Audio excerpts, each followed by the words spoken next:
আপনার ব্যবহৃত ফোনটি বৈধ কিনা সেটা জানেন তো? আমাদের আশেপাশে অনেকেই ফোন কেনার আগে যাচাই করেন না সেটি আসল, নকল নাকি অবৈধ।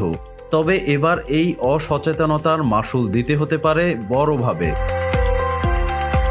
বাংলাদেশ টেলিযোগাযোগ নিয়ন্ত্রণ কমিশন বিটিআরসি জানিয়েছে, আগামী 16 ডিসেম্বর 2025 থেকে নিবন্ধনবিহীন বা আনঅফিসিয়াল মোবাইল ফোন নেটওয়ার্ক থেকে বিচ্ছিন্ন করে দেওয়া হবে।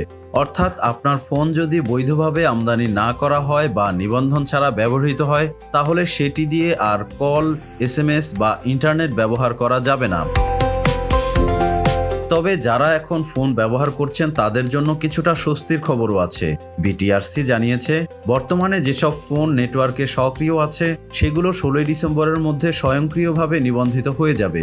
তবে এরপরে নতুন কোনো ফোন কিনলে ব্যবহার শুরুর আগেই যাচাই করে নিতে হবে সেটি বৈধ কিনা। আর এই প্রক্রিয়া একদম সহজ।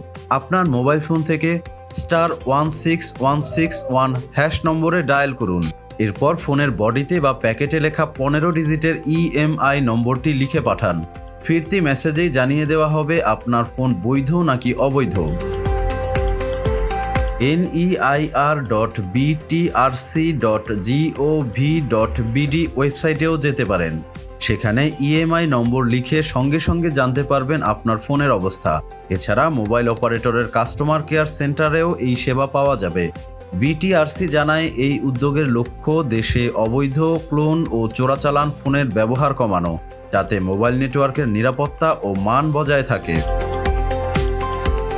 তথ্য অনুযায়ী দেশে প্রতি বছর প্রায় 20 লাখ অবৈধ বা ক্লোন ফোন ব্যবহৃত হয়, যা রাষ্ট্রের রাজস্ব ও নিরাপত্তা দুইয়েরই ক্ষতি করছে। তাই সচেতন নাগরিক হিসেবে নিজের ফোনের বৈধতা যাচাই করা এখন একান্ত দায়িত্ব। একটু সচেতনতায় রক্ষা করবে আপনার সংযোগ ও নিরাপত্তা দুটোই।